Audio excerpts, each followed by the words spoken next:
Arestado ang dalawang hinihinalang tulak ng iligal na droga sa ikinasang buy-bust operation ng mga tauhan ng Baliok Police Station bandang alas 9:45 ng umaga noong Setyembre 4 sa Proper A, Andaya Street, Daliao, Turil, Davao City.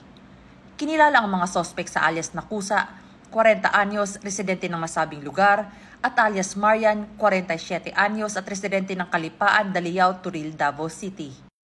Ang operasyon ay isinagawa sa ilalim ng koordinasyon sa Philippine Drug Enforcement Agency. Umabot naman sa kabuuang 12.46 grams ang nakumpiskang droga na tinatayang nagkakahalaga ng 84,728 pesos.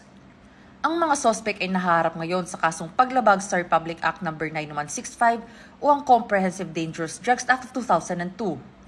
Ang matagumpay na operasyon na ito ay patunay ng patuloy na pagsisikap ng mga otoridad na sugpuin ang iligal na droga sa ating komunidad.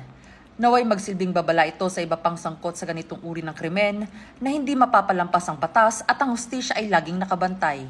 Mula rito sa Police Regional Office 11, ako ang inyong PNN Correspondent, Patrolwoman Shaira Rose Aquino, alagad ng batas, tagataguyod ng Balitang Pulis.